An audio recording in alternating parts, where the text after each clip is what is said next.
Hey everyone, social distancing may suck, but at least we are here to talk about another nostalgic cartoon for Nostalgia Week. And this time we are getting to what, in my opinion, is a very underrated classic comedy show, Kappa Mikey. Earth spins up and down, Mikey's come to town from the USA, lost in Japan. Star of LilyMu, everything is all new. Sure can waste a day here in Japan. So Kappa Mikey is an American parody cartoon created by Larry Schwartz for Nicktoons.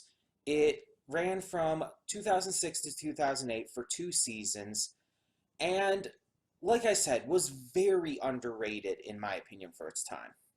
I grew up loving the show, and I just rewatched the pilot again to get ready for this, because, gotta reacquaint myself with all these old cartoons. And it holds up.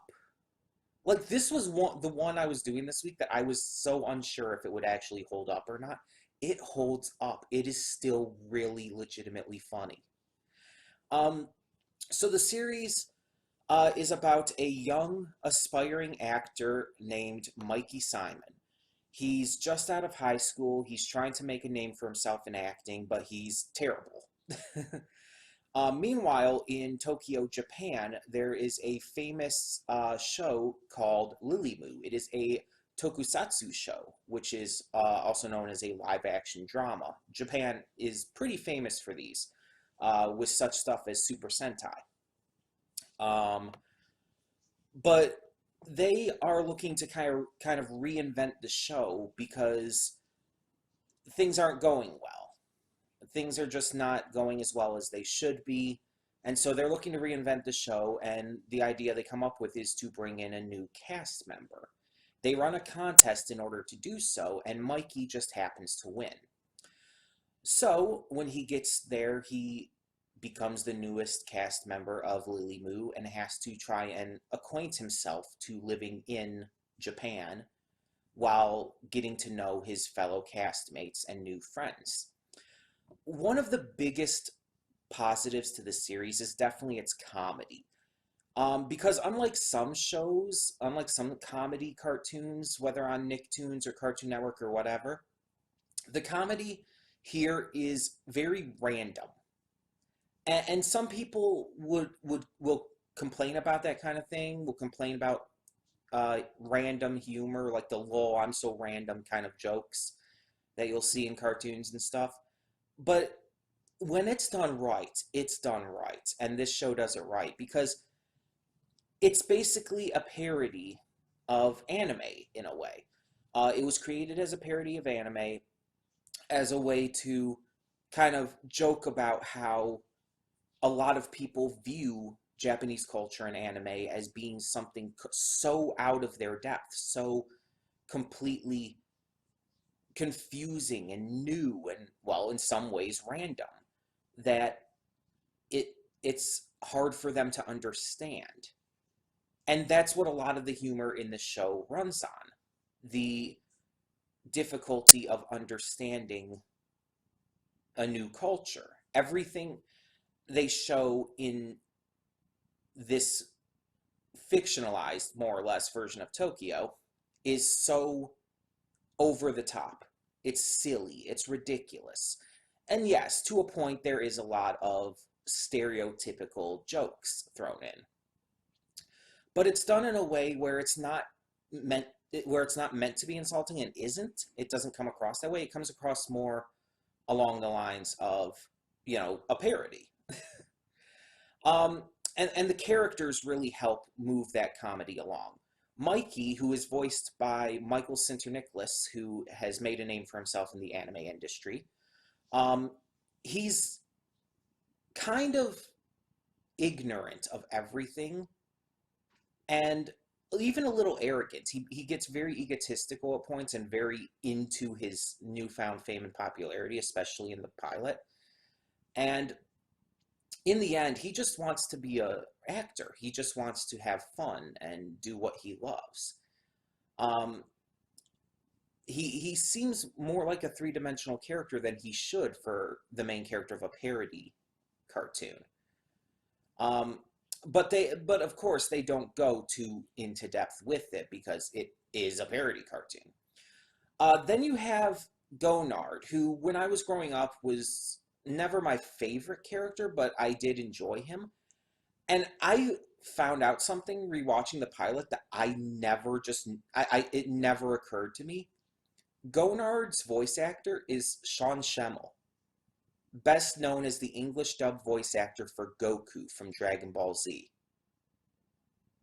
It is so fucking weird to hear his voice. It's the exact same voice, too. He doesn't do a different voice at all, except when he's in character while they're doing the TV show in the show, when they're doing LilyMu. But when he's just talking normally, he's using the same voice that he does for Goku. And it's so fucking weird. Because it's like, I grew up with the show. It's like, I like watching it, it's like, okay, yeah, that's definitely the voice that he's always had. But it's like, I associate it so much with Goku at this point. It's such an iconic voice, and it's just like, it just throws me off. But Gonard is kind of this, like, kooky, dumb idiot kind of character, the lovable idiot archetype. He's definitely a moron. He's very food motivated, even to the point of weird obsession. But he's definitely a good guy. We also have Guano. Guano is the director of LilyMu, but he's also a little purple cat thing. I'm not entirely sure what he's supposed to be. And the big running thing with his character is that he's kind of the voice of reason character in a lot of the time, but at the same time, when they're doing the LilyMu show in Kappa Mikey in the show, he talks like a Pokemon. Like, he literally only says his name. And I understand that's probably the joke. And in fact, I'd say it's pretty much guaranteed that that's the joke, that they're making a Pokemon joke. But still, it's like, okay.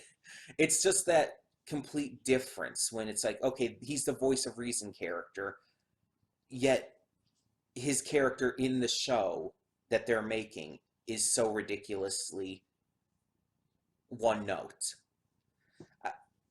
Which, again, very much the point, but still. Then you have the two girls of the group. First is Lily, the eponymous character of LilyMu, who is kind of your stereotypical mean girl, but not a bitch. Like, she doesn't come across as a bitchy character. Instead, she's just mean for no real reason. But she's not a bad person. She definitely wants things to go right. She definitely loves working on LilyMu. And then you have Mitsuki. Mitsuki is a little airheaded, but not completely so. And her big character trait throughout the series is her obsessive crush on Mikey. Mikey, meanwhile, has a crush on Lily. So it's kind of this love triangle kind of thing, and it's never really resolved or anything. It's just kind of a running thing. Nothing's ever resolved with it. But then you have the other two big characters. You have Ozu, who is the showrunner of LilyMu. And he is like this kind of, at times he's like a very stereotypical Japanese businessman archetype, where he's like super critical, super focused. He's very restrictive on what can be done and everything. He's very hard-nosed and hardworking. But then there's other times where he's just a goofy-ass clown. And it's like, not like literally clown, but you know what I mean. And it's silly in a good way. And Ozu has this literal yes man, whose name is literally Yes Man, who's always by his side, just a personal assistant of sorts who doesn't really do much except hype Ozu up.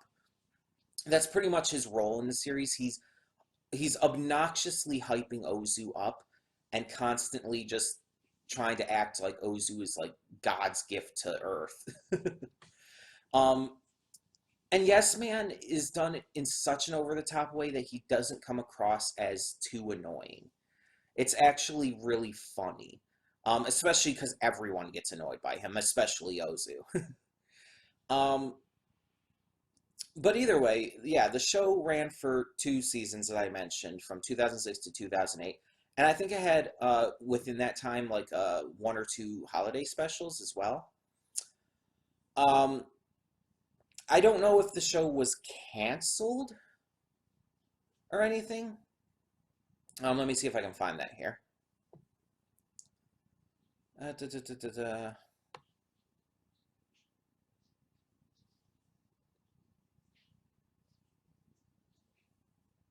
I'm not seeing anything. Yeah, it's not saying anything specifically here. Um, it just notes that it was produced for 2 seasons that wrapped up in September 2007. And that's just the production. It doesn't say whether it was canceled or whether they just ended it or whatnot. Um, but this show actually had some interesting notes that went along with it, that make it very different from other cartoons. Um, for example, the property of Kappa Mikey was owned by the studio rather than an agency. This was very different for other cartoons that were produced at the time. And at the same time, the animation itself was not outsourced, which, again, very common. And the episodes written by a full-time staff. All of this stuff kind of came together to make it unique in a way, to where it didn't feel like other shows, and it wasn't like other shows. And as for how popular this show was, I heard some people talk about it, but for the most part, it kind of flew under the radar, I think, for a lot of people. I just don't feel like it ever did as well as it should have. And the thing is, when I saw it, it was mostly like, late at night, like overnight, when they would air the reruns on the channel, on Nicktoons and all. I don't think I ever actually watched it when it was originally airing, like when it first aired. I don't think I watched any episodes on initial airing. I think I would have started watching probably around 2007, 2008. So it was still running at the time, but again, I wasn't watching any original release episodes. I was just watching reruns, and eventually I did see it all. um, but yeah, overall, I really enjoyed the series, and I just really wish it got more love and attention. I think nowadays, people have definitely latched onto it a bit more than when it originally aired. But yeah, it definitely could have done a lot better. Either way, I would like to hear your thoughts on Kappa Mikey down in the comments below. But before we do, we have one more day of the Nostalgia Week. And so we have one more hint as to what tomorrow's Nostalgia Week video will be. And just a note, I will probably be recording that today, so it'll be pre-recorded, yeah, because I don't think I'll be able to record it tomorrow. But either way, the hint for tomorrow's Nostalgia Week video is, well, she's your basic average girl. That's the hint. So thank you all so much for tuning in. Once again, tell me down in the comments below what you thought of Kappa Mikey. And thank you so much for continuing to support the channel. For now, I'm Connie, and I'm signing off. See y'all next time.